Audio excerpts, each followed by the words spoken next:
What's up, KG? At welcome back sa ating channel. So, ngayong araw na ito, nandito tayo ngayon sa Telegraph kung saan makikita natin dito yung history. 16 years ago, Satoshi Nakamoto outlined how Bitcoin could upgrade its hash function before quantum computing posed a risk. So, dito sa post na to, no, ni Satoshi Nakamoto, pinaliwanag niya dito kung paano ba magiging mas secure ang Bitcoin pagdating ng mga quantum computer, no. So alam naman natin na may mga risk talaga, may threat na naiisip na once na nandiyan na yung quantum computer is magiging malaking threat siya sa hash rate o sa tinatawag na blockchain, no. Kasi siyempre mas powerful yung computation nun, pwede ma-compromise talaga yung Bitcoin kung papaano, no. Pero dito pinaliwanag niya, no? So ang nabibilib lang ako dito kasi ilang years pa lang nakakalipas, no? Tapos sinas na kagad yung pwede mangyari. So meron plano, no? Nga lang dito sa plano na to, dito sa lumang post ni Satoshi Nakamoto noong July 16, 2010, na syempre hanggang ngayon pinag-uusapan pa rin, no? Dahil 16 years ago pa lang, iniisip na niya ng isang problema na talagang ngayon lang nagsisimulang seryosohin talaga ng mundo, no? Yung quantum computing. Siyempre kapag narinig ng maraming tao yung salitang quantum computer, ang unang naiisip wala na, dead na si Bitcoin, no? Pero ayon mismo kay Satoshi, hindi yun ganoon kasimple, no? Dito ipapaliwanag natin kung bakit. At sa dulo, pag-uusapan din natin yung isa sa mga naiisip ko na parang haka-haka tungkol dito sa mga naobserbahan ko lang dito sa tagal ko dito sa market, no. So basahin muna natin ang post, no. SHA-256 is not like the step from 128-bit to 160-bit, no. So yung 128-bit at saka 160-bit, yan yung number of computation kung ilang bit yung security ng isang hash, no. So yung SHA-256 is doble ng 128-bit, no. To use an analogy, it's more like the step from 32-bit to 64-bit addresses space. So once na nag-upgrade ka, no, we quickly run out of address space with 16-bit computers. We run out of address space with 32-bit computers at 4 GB. That doesn't mean we're going to run out again in 64-bit anytime soon. SHA-256 is not going to be broken by more slow computational improvements in our lifetimes. If it's going to get broken, it'll be by some breakthrough cracking method, an attack that could so truly vanquish SHA-256 to bring it within computational tractable range, has a good chance of clobbering SHA-5122.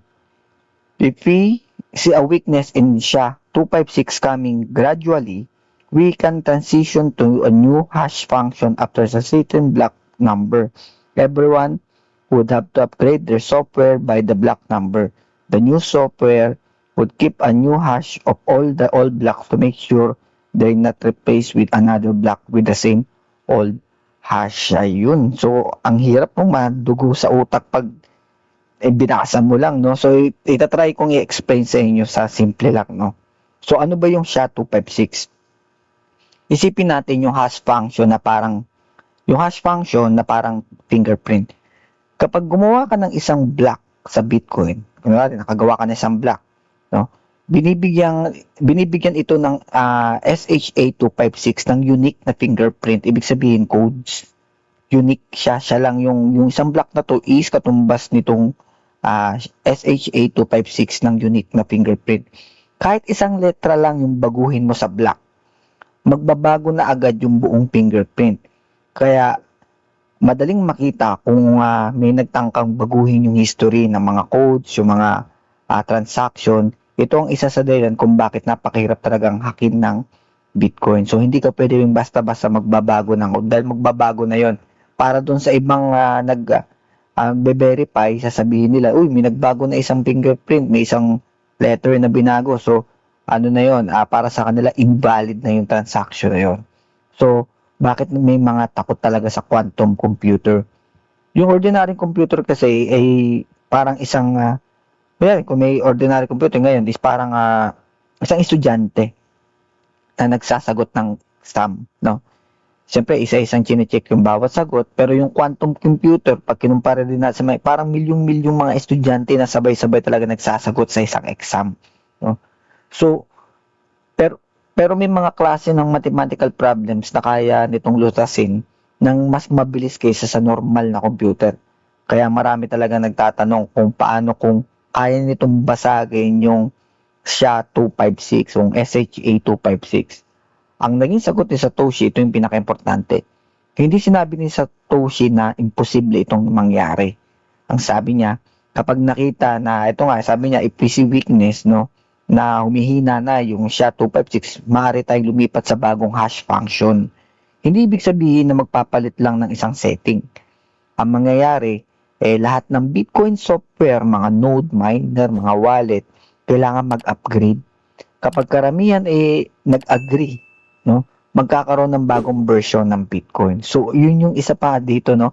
So, actually excited akong makita ito, no, na mag-upgrade lahat, lahat, no, magkakaano talaga lahat, no. So, kung gusto talaga natin ma-secure yung network ng Bitcoin, so nandun talaga kailangan talaga natin ano yun siya. Siguro, maaaring kapag ka naging invested din yung mga companies, countries sa Bitcoin, ginawa ng reserve, talagang pwede magkasundo yung mga iba't ibang bansa. Kagaya niyan, yung China, yung Russia, yung US, lahat sila may kanya-kanyang hawak na Bitcoin. No? So, syempre, kung may threat ng quantum computing, kailangan is magkasundo sila na i-upgrade yung kanilang mga mining facility, no, para sa Bitcoin, yung mga magsisecure ng network. Maaring mag-jump sila to SHA-512 naman, no. Ang iniisip ko lang, anong bansa or sino yung pwede maging threat, no? Kasi syempre, yung quantum computer is a threat, pero anong bansa or sinong mga individual, terrorist ba to na pwedeng maging banta para maging dahilan nyo, no? So, maaring sa lifetime natin, makita natin yung pag-upgrade na ito at makita natin yung pagkakasundo kahit man lang dito sa Bitcoin network ng iba't ibang mga bansa, no? Pwede ring mangyari na hindi namin i-update, i-upgrade yung aming mga dahil may problema kami sa inyo, wala kaming sa inyo, no? Siguro isa rin yun sa dahilan kung bakit siyempre kung kaaway mo yung US, kukuha ka rin ng pieces of the Bitcoin, no? Para kahit papaano magkaroon ka ng power na pwedeng, sige, i-upgrade na namin yun sa amin kasi kailangan mo pa ng 10% ng network para sumang-ayon. Kailangan mo ng 51%, di ba? 40% lang sa inyo.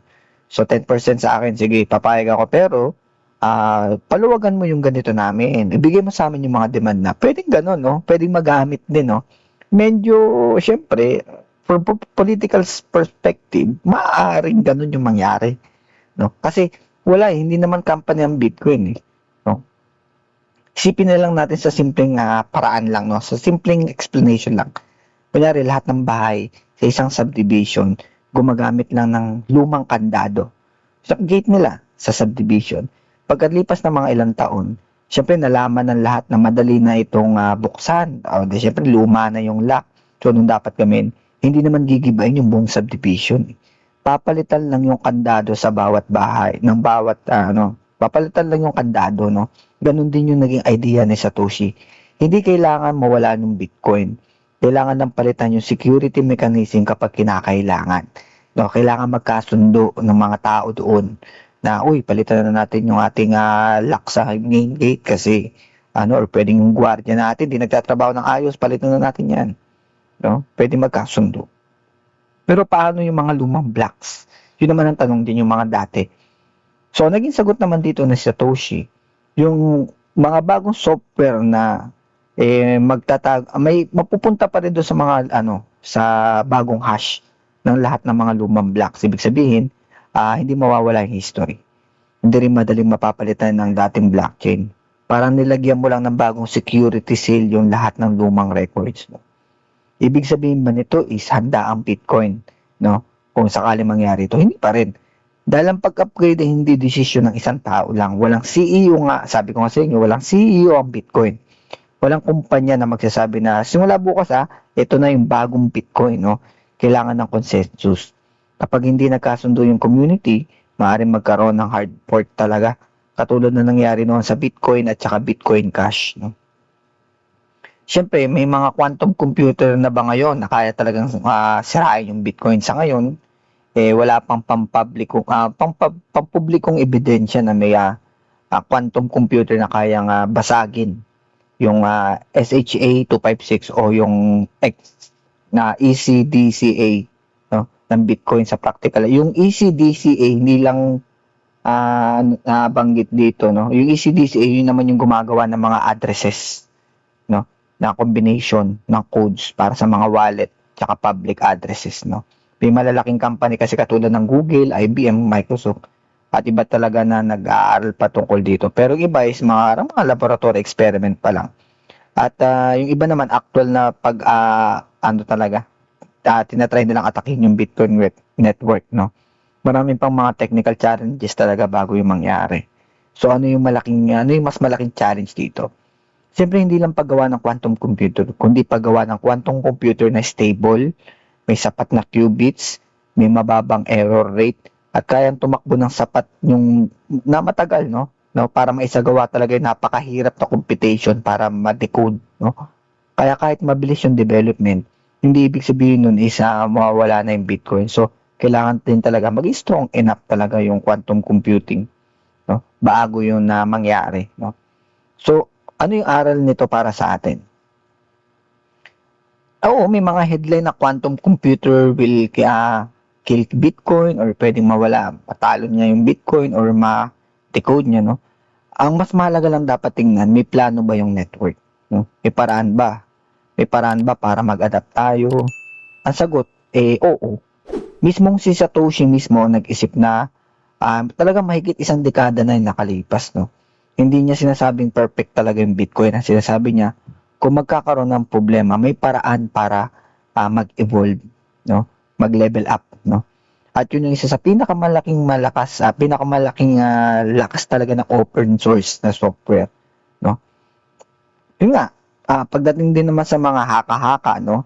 Lalo na sa mga na-experience ko dito sa market, may mga idea kasi din noon na ilang mga intelligent agencies, malalaking research laboratories tungkol sa magiging direction talaga ng quantum computing. Siyempre dahil doon, iniisip din nila na maaaring alam ni Satoshi talaga na darating din talaga yung panahon na haharap ang cryptography sa bagong mga challenges, no? Kaya maaga pa lang is nagbigay na siya ng plano kung paano maaaring talagang i-upgrade yung Bitcoin. Ang mas lang dito is yung theory na pwedeng nagsasabi na baka ang Bitcoin ay isang stress test lang. Ewan ko kung narinig nyo na yun, no? Parang lang siya, kaya nga tinawag siyang Bitcoin is parang beta test coin. BTC, beta test coin, no? So, yun sabi nila, stress test lang daw para sa susunod na generation talaga ng digital money. Parang hindi naman talaga siya ginawa para maging kagaya niya ngayon na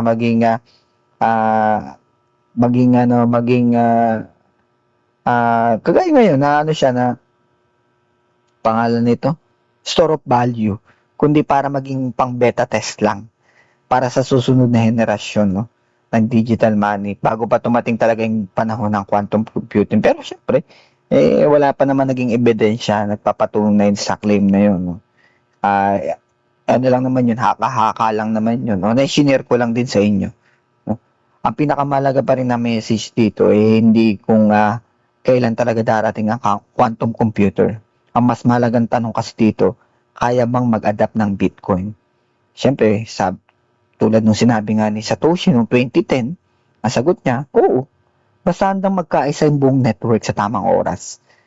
Yan talagang pinakamalaking challenge sa Bitcoin, no? Sana nga, no? Kasi alam ko meron ding narrative talaga dati na dahil sa Bitcoin is pwede ring magkasundo-sundo talaga yung mga pwedeng bansa, parang as a whole. Pero ewan natin, no? So, maganda siyang talagang bantayan, tingnan, no? Na maaaring maging threat din na to. Siguro, hindi pa naman natin naririnig ngayong cycle. Pero siguro, 2 cycles from now, 3 cycles from now, may maririnig na natin ito. Siyempre sa pag-improve ng AI, pag-improve ng quantum computers, no? Sa ngayon, AI pa lang tayo eh. So, malalaman pa natin to siguro 2 to 3 cycles, no? So, actually excited din ako malaman eh kung anong mga pwedeng mangyari dito, no? At ito na ba magiging dahilan para makapag-ano tayo ng world peace? Or magiging dahilan ba to para sa talagang mas grabe na war, no? Na dahil ayaw yung sumunod sa amin na sige, sugurin namin. Baka ganun. Pwedeng ganun yung mangyari. Pwede bang ito ba maging dahilan na susunod na ito na bang start ng World War 3? No? Or pwedeng ito ba yung magbibigay ng peace dahil kailangan talaga magkasundo ng mga tao. Pero sa ngayon, syempre, dahil hindi pa naman talaga fully adapted ang Bitcoin, so hindi pa natin maririnig yun. No? Kailangan muna masettle ng Bitcoin yung kanyang stage, no? Para talaga sa mas ganitong grabing senaryo. So, yun naman haka-haka ko lang, no? So, wala naman yung basihan, no? Para sa akin, naiisip ko lang naman yung mga ganung bagay. Pero, ayun, yun ang tunay na dahilan kung bakit talagang hanggang ngayon is buhay pa rin yung Bitcoin, no? Dahil dyan, basta magkasundo lang yung buong network. So yun lang, no? Maraming salamat sa inyo lahat, sa ating mga supporters and subscribers. Thank you so much sa inyo. I-like and share lang ating mga video. At syempre, huwag kalimutang mag-subscribe dito sa ating channel. Kayo, sa palagay ninyo, maaari kayang tama ang ating hula-hula dito, no? Na pwede bang gamitin ito for world peace or world war, no? So hindi natin masabi yan, no? So abangan natin yan. So yun lang, maraming salamat sa inyo lahat. Magkita-kita lang tayo sa arena. Game on!